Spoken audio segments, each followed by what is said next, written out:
Salut, salut les amis, j'espère que vous allez bien. En tout cas, nous ça va tranquille. Bienvenue sur ma chaîne perso Plocost Michael officiel. Aujourd'hui, je vais vous faire des confidences, vous donner mes pensées perso, donc sur des projets à venir pour pouvoir durer dans le temps. Parce que c'est vrai que c'est bien de faire des actions, des bonnes actions et tout, mais le plus difficile, ce n'est pas de faire, vous qui nous suivez, vous qui me suivez sur les réseaux sociaux depuis une dizaine d'années à peu près, vous voyez que je mène avec plusieurs personnes différentes, plusieurs groupes, plusieurs associations, des actions. Ça me fait plaisir effectivement de pouvoir rendre à la Guadeloupe tous ces encouragements que vous m'avez donnés lors de compétitions de musculation. Vous me disiez, allez Mika, tu vas gagner, tu vas gagner, tu vas gagner. Donc du coup, c'est le moment pour moi effectivement de prendre mon temps aussi et de vous le rendre aussi. Tous ces espoirs que vous m'avez donnés, toute cette confiance en moi que vous m'avez donnée, que aujourd'hui effectivement j'ai créé plusieurs réseaux, plusieurs trucs à la fois, plusieurs actions et là on est dans l'action effectivement médiatique avec Média 97+ et Canal 97+. Donc le plus difficile ce n'est pas de faire, c'est de durer. Donc avec Unité contre la misère, on a commencé depuis 2017.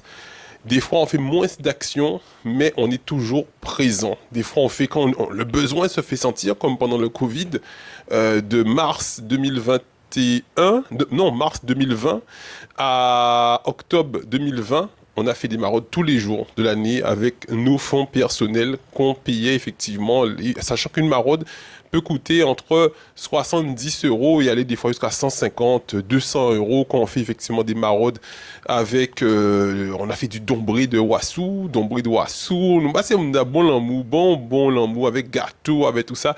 Tout ça effectivement, c'est quelque chose, c'est un investissement effectivement de temps et personnel avec beaucoup de bénévoles, des donateurs aussi qui viennent nous amener des choses et toujours dans la transparence, tout ce qu'on reçoit, on vous montre ce qu'on reçoit, on vous montre ce qu'on donne afin qu'il n'y ait pas d'amalgame. Maintenant, aujourd'hui, on est sur le Média 97+, canal que au départ, comme j'expliquais dans une vidéo avant-hier, une vidéo où je vous expliquais, une longue vidéo, donc peut-être que vous n'avez pas tout vu, mais j'espère que là, vous allez rester jusqu'à la fin pour tout entendre. Une vidéo où je vous expliquais que le projet, effectivement, de Média 97+, c'était un média tout à fait normal hein, de travailler. Je me suis renseigné avant comment fonctionne le média, comment aider, comment est financé, tout ça. Donc j'avais vu qu'il y avait effectivement des financements qui sont faits par la région, notamment la région Guadeloupe. Donc vous qui voulez créer votre média aussi, vous pouvez effectivement aller dans ce sens avec la région Guadeloupe qui aide l'audiovisuel. Ils ont des aides de financement pour aider l'audiovisuel. Donc je me suis dit, oui, effectivement, ce sera quelque chose de très intéressant de pouvoir bénéficier de ces aides. Et voilà. Donc, sauf qu'ensuite, en étant sur le terrain, je me suis rendu compte au fur et à mesure que ce n'est pas évident parce que ce qu'on voit de la télé, où on se dit ah ouais mais c'est bien ce qui se passe, nos politiques ils font un bon travail, le président de région effectivement que je connaissais quand même assez bien, il est très très actif, il est présent, il est sur le terrain, les maires et tout et tout. J'avais une vision effectivement avant de tout ce qui était politique, de tout ce qui était même le peuple, hein. J'avais une vision un petit peu du peuple, voilà. En étant sur le terrain, en discutant avec les gens tout le temps, en faisant des heures de malade, hein. Vous connaissez, des fois je fais des lives, je commence à 6 heures du matin, je dis ouais, je suis sur le bic du CHU. À 6 heures du matin, on fait des vidéos et tout, à 23 heures j'y suis encore, donc voilà. Donc en étant tout le temps pas que sur le bic, même si plus souvent c'est là que je suis, mais force aussi aux résistants du Centre des Arts, force aussi à tous les résistants, c'est vrai que je suis plus dans la résistance. Et en étant sur le terrain, j'ai pris conscience de beaucoup de choses qu'on ne voit pas dans les médias. Et je me suis dit, waouh, c'est chaud mon gars, c'est vraiment chaud parce que tu te rends compte en fait qu'il y a des choses que les médias nous font passer comme message. Il y a des choses que les médias nous font passer comme message, comme on dit, tout va bien. Tout va bien. Donc, ce qui veut dire, on te dit, mais non, il y a un problème, le CHU a pris feu en 2017. Mais non, mais tout va bien, on a fait en sorte de leur donner des subventions et tout et tout. C'est vrai que malheureusement, en 2017, j'étais encore dans mes délires de compétition, de musculation et tout, je n'étais pas encore suffisamment sur le terrain, et ça, je vous le dis en toute transparence, c'est vrai que j'étais plus enfermé dans une salle de sport, à m'entraîner entre 6 heures et 8 heures par jour, donc je ne voyais pas trop ce qui se passait à l'extérieur, hormis ce que je voyais à la télé ou sur les réseaux sociaux. Donc, du coup, je me disais, bon, ça a pris le feu, mais ça, c'est pas grave, quoi. Apparemment, tout va bien. Et c'est le travail, vous allez comprendre, c'est la démarche que j'ai commencé à faire, que maintenant je suis dans une direction, une dynamique tout à fait différente, qui est effectivement de prendre une autre direction. Parce que on vous fait comprendre que tout va bien en prenant plusieurs interviews des soignants, du personnel du CHU. Ils nous ont expliqué comment ça a été effectivement depuis 2017. Depuis le feu, voilà, des personnes qui sont suspendues maintenant, on va pas faire l'épilogue de tout ça, ce n'est pas l'émission du jour, mais pour que vous puissiez comprendre clairement et consciemment que c'est des personnes qui ont souffert depuis très longtemps, pas que maintenant, depuis très longtemps. Ils ont été applaudis en 2020, disant que c'est super, c'est des héros, on les appelait des héros, les infirmières, tout le personnel effectivement soignant, de tout le monde entier, hein, en France et tout, voilà. Et ensuite que maintenant, voilà, finalement vous prenez pas le vaccin, ben, on vous met en retrait, on vous met effectivement à la porte jusqu'à ce que vous décidiez de vous plier à cette obligation vaccinale qui n'était pas censée en devenir une. Donc du coup, ce personnel, il est à l'extérieur. Donc moi, je discute avec eux tous les jours et je me rends compte que je ne peux pas rentrer dans le rôle protocolaire, bien sûr, des médias. Et là, vous allez comprendre, mais il faut si moins parce que tu vas connaître une tellement émotion qu'a passé, donc si on pas vrai, c'est chaud. Et comme c'est du one shot, parce que voilà.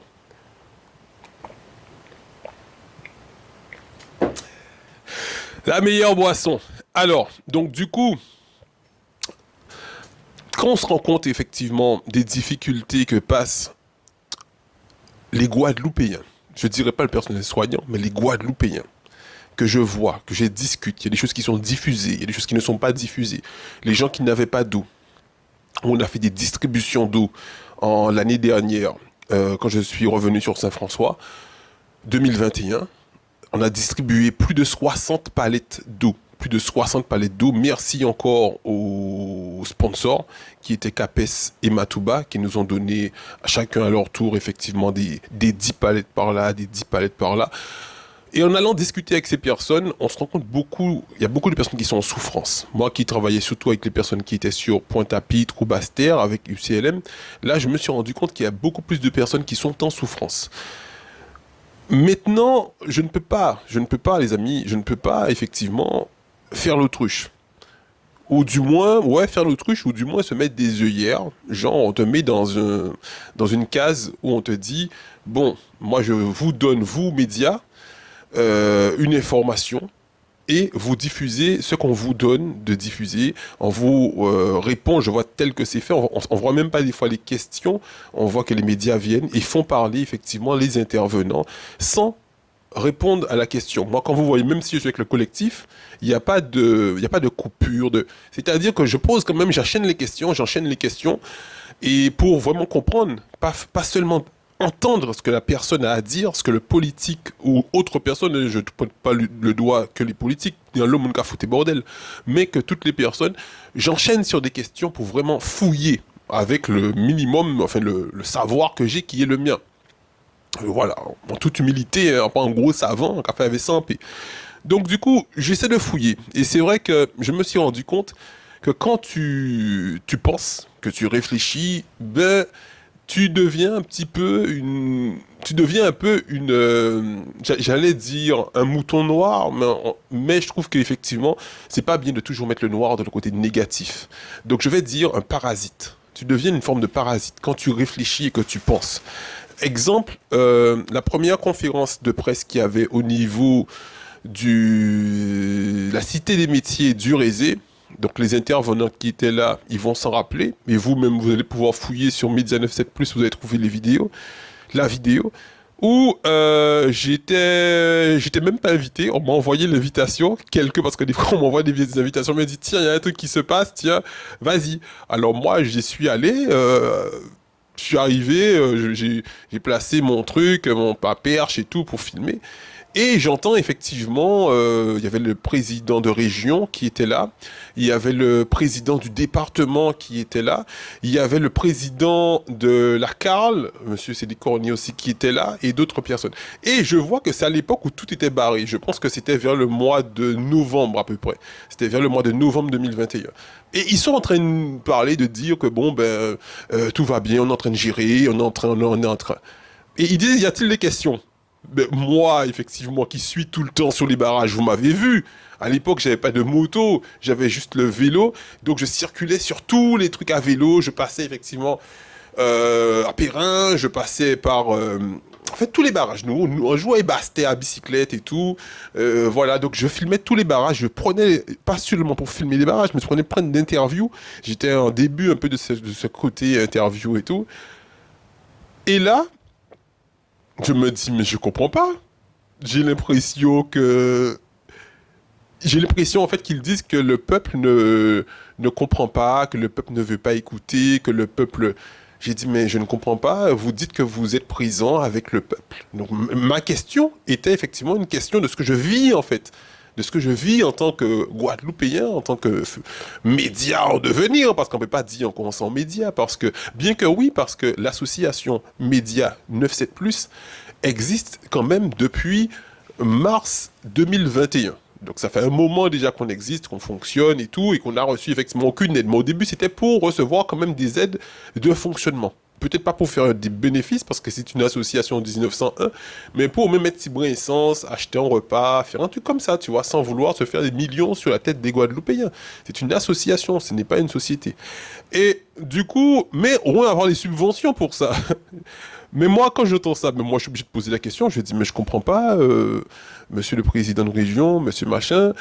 On est tout le temps sur les bics de barrage. Je vois effectivement, notamment au Gosier, à Margaillard, où j'étais tout le temps. Je dis, monsieur Cornet, vous êtes là, mais le peuple, nous-mêmes, on fait beaucoup de vidéos pour vous inviter à venir.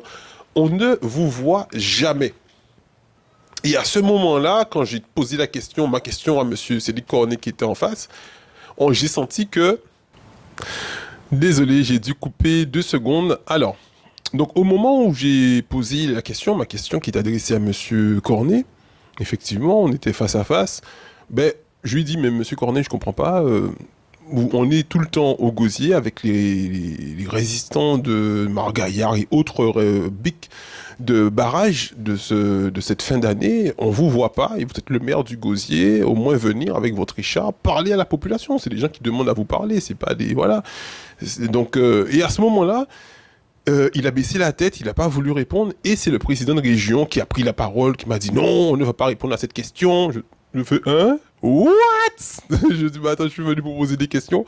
Je pose des questions, on me répond pas parce que la question dérange. Et du coup, depuis ce jour, je me suis dit déjà, il y a un souci. Je me suis dit oulala, le projet, il y aura un problème dans ce projet parce que au niveau des questions, il faut que ce soit des questions qui ne mettent pas mal à l'aise, qui ne voilà. Je me suis dit ça va être compliqué. Ensuite. J'étais toujours aussi avec effectivement tout ce qui se passe avec les Guadeloupéens, comme je le dis, pas spécialement les résistants, mais ceux qui veulent la parole, ce qu'on appelle un peu les sans-voix. Et là, les marches se font avec le collectif et tout. Et à chaque fois que je pose des questions au personnel du CHU, aux personnes des syndicats, des organisations en lutte, il n'y a pas une question qu'on me dit cette question est mal placée ou je vais pas répondre et tout. Je me suis dit, il y a un problème dans les deux. Hein. C'est-à-dire qu'il y en a qui sont critiqués, qui sont diabolisés comme étant des voyous, mais au moins eux, ils prennent leur responsabilité à répondre à toutes les questions des médias. Et ça, il faut le comprendre, le pourquoi effectivement que je suis effectivement plus souvent là où effectivement les gens sont le plus transparents que possible.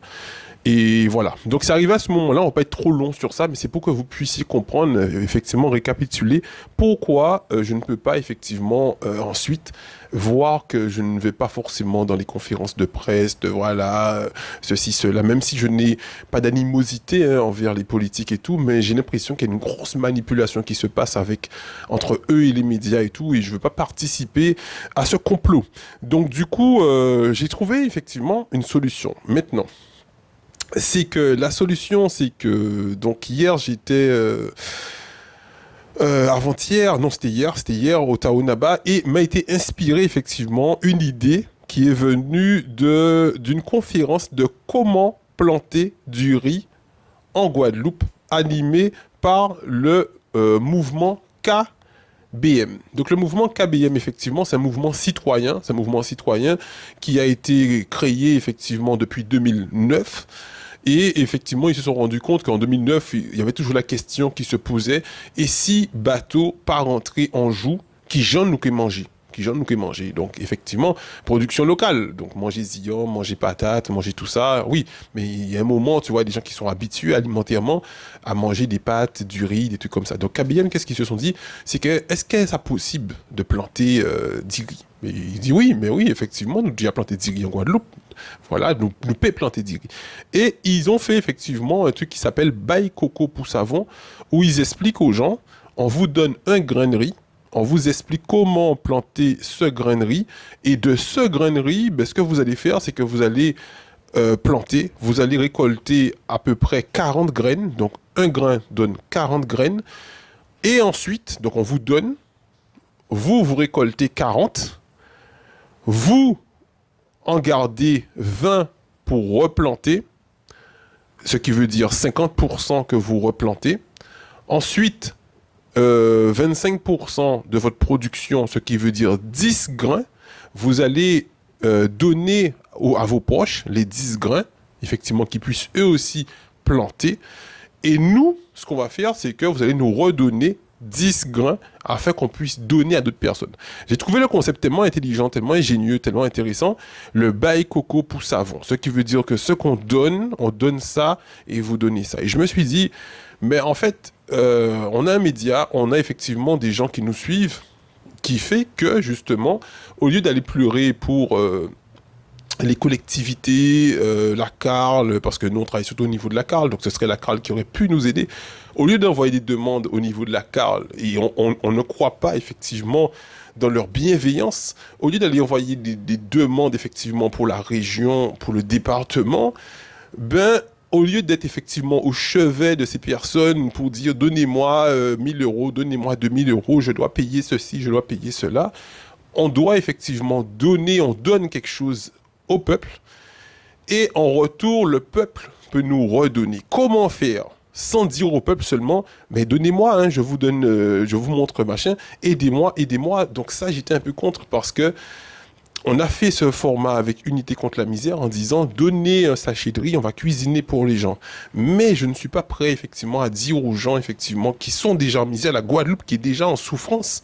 Donc cette Guadeloupe de leur dire donnez de l'argent parce que je vous donne des images. Non. Alors là, j'ai pensé à une idée de me dire, mais ce que je vais faire, c'est que je vais aller voir les chefs d'entreprise. Ce qui veut dire ceux qui veulent faire de la publicité, ou comme effectivement je suis assez à l'aise au niveau caméra, film et tout, machin, tac, tac, ils pourront bénéficier de ça. Ils pourront bénéficier de mon expérience, de l'audimat et de tout ça, où je vais leur faire des vidéos, mais qui seront dans un cadre de réseau. Ce qui veut dire des vidéos sur YouTube Média 97+, donc ce sera rediffusé sur YouTube, et ce sera en live sur Média 97+. Donc on va faire des lives Facebook et rediffusé sur YouTube. Donc il faut savoir, maintenant, je bois un petit peu, nous pouvons sponsoriser, nous pouvons des petites bouteilles Glo comme dans les conférences.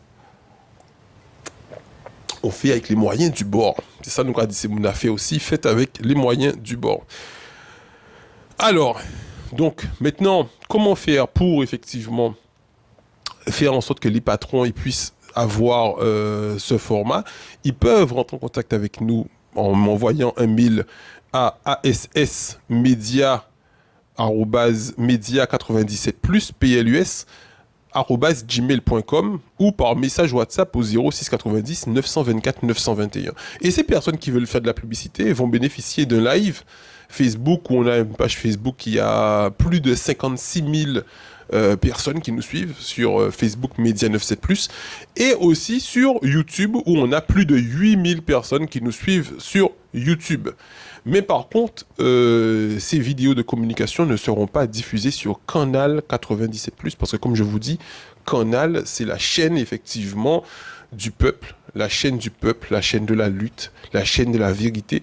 Et je ne peux pas mettre des publicités effectivement dessus parce que c'est pas en chaîne à publicité, c'est pas en chaîne, voilà. Le média reste un média général qui sera effectivement, si les patrons veulent effectivement me dire que bon, ben, j'ai une société, je voudrais faire de la publicité, c'est le Bail Coco pour savon. Ce qui veut dire que moi, je vais lui amener effectivement mon expérience et effectivement des personnes qui vont voir ce qu'il fait. Et à ce moment-là, ça va être monnayé. J'ai même réfléchi entre-temps, parce que ça s'est fait entre-temps, tu sais que ça cogite. Et je me suis dit, vu le nombre de temps que ça me prend, j'ai calculé le nombre de temps pour se déplacer, pour faire une vidéo, pour aller sur le terrain, pour filmer effectivement ce qui se passe chez un particulier ou chez une entreprise. Donc, le carburant, il faut acheter un sandwich ou un repas. Et ensuite, il faut arriver, et pour faire le montage sur YouTube, il faut savoir que ça me prend à peu près 4 heures. Donc 4 heures pour faire certains montages vidéo en fonction de ce qu'on a montré et tout. Donc ça me prend à peu près 3 heures de travail pour aller, machin, et 4 heures. Donc ça veut dire que j'ai pour 7 à 8 heures de travail que pour faire ça. Donc je me suis dit, il y aura un tarif qui sera un tarif basique qui sera de 100 euros. Donc si vous êtes une personne qui voulait effectivement m'aider, nous aider effectivement à être de plus en plus indépendant, parce que je ne pourrais pas tout faire tout seul. Donc le but de cette manœuvre, c'est aussi d'avoir un fonctionnement pour avoir une équipe pour travailler et de ne pas effectivement, comme je dis, être dans une obligation pour se développer et de dire aux personnes que je pense qui ne sont pas forcément totalement claires avec la société, de leur dire donnez-nous ceci, donnez-nous cela. Voilà. Donc si vous êtes une entreprise, vous voulez faire de la publicité, sachez que vous pouvez effectivement désormais me contacter et je viendrai faire de la communication pour vous. Ce qui va me permettre effectivement de créer des fonds et de pouvoir embaucher, ce qui va me permettre d'être encore plus sur le terrain, ce qui va me permettre d'avoir une personne. Je connais des personnes, il y a des petits jeunes qui me disent « Ouais, mais Mickaël, j'aurais voulu travailler avec toi, je sais faire des montages, je peux être sur le terrain et tout et tout. » Ni des mondes qui travaillent comme ça. Je sais qu'il y a une équipe que je peux monter, mais je ne peux pas dire à la personne « Viens avec moi ». Il y a même des gens qui me disent « Je venais gratuitement ». Mais ça aussi, c'est une erreur que j'ai fait avec UCLM, c'est que j'ai fait rentrer beaucoup de personnes dans mon cercle pour aider les gens, beaucoup de personnes, et sans sélectionner et sans donner un minimum de retour. Il y a des gens qui venaient cuisiner pour une unité contre la misère, mais moi, je suis fatigué. À force de travailler bénévolement, les gens se fatiguent, les gens s'épuisent. Et ça aussi, c'est un fonctionnement que même si les gens me disent gratuitement, j'ai aussi du mal avec ça, de faire travailler quelqu'un gratuitement. Donc, je préfère faire tout seul. Parce que j'ai beaucoup d'amis qui peut-être regardent cette vidéo et qui se disent « Ouais, mais bon, j'aurais pu venir l'aider, j'aurais pu venir filmer, j'aurais pu... » Mais à la longue, effectivement, ça devient ensuite problématique dans les relations quand vous laissez rentrer déjà tout le monde. Maintenant, je sélectionne beaucoup les personnes qui fonctionnent avec moi. Et ensuite, de faire travailler les gens gratuitement aussi, ça c'est un peu délicat. Donc c'est pour ça que j'ai changé le fonctionnement, que maintenant, s'il n'y a pas l'argent, effectivement, pour payer la prestation de ces personnes, je fais comme je peux. Et c'est ça, hein, parce que des fois, quand tu arrives, le repas doit être prêt pour distribuer, pour faire une maraude. On va dire, admettons, le repas doit être préparé à 17h, pour qu'on récupère à 17h15, 17h30, pour arriver à 18h pour faire une distribution de repas pour les sans-abri. Le problème, c'est que cette personne le fait bénévolement. La personne a une vie à côté. Elle doit faire son ménage, elle doit faire ceci, elle doit faire cela, machin. Mais à 17h15, tu arrives, le repas n'est pas prêt, le repas est prêt à 18h15 ou 18h30. Mais qu'est-ce qui se passe? La personne l'a fait gratuitement. Tu ne peux pas lui dire « Ouais, mais on pas aller, qu'est-ce qu'on fait, qu'on fout mon problème ?» parce qu'elle dit « C'est sans-abri, il a qu'à nous pour y manger, nous qu'à arriver, il y aura parti, parce qu'il y a qu'à comprendre qu'elle nous pique et vine encore. » Mais le problème, c'est que quand tu dis tout ça, la personne le fait gratuitement. Il ne faut pas oublier ça. Donc tu ne le dis pas. Mais quand tu ne le dis pas, c'est toi qui passes pour un gars en couillonnade. Parce que tu arrives en retard. Et quand tu arrives en retard, tu passes pour un gars en couillonnade alors que à 17h où t'es là. À 17h où t'es là. Donc c'est pour ça que là, il faut qu'on travaille effectivement avec un système professionnel dans tout ce qu'on peut faire pour que ce soit effectivement sur le long terme. Ça revient toujours sur le long terme. Merci à vous, je ne vais pas être plus long, je ne vais pas être trop long, je pense avoir tout dit, je vérifie encore. Voilà. Merci à vous et n'oubliez pas de vous abonner sur Plocos Michael. Et si vous voulez me contacter, 0690 924 921 par message WhatsApp. Et comme ça, je vous réponds. On essaie de voir si vous avez une entreprise, n'importe, commerce, tac, tac, tac, tac, tac, tac. C'est Baye Coco, pousse avant. Aïe pour aïe. Chaud.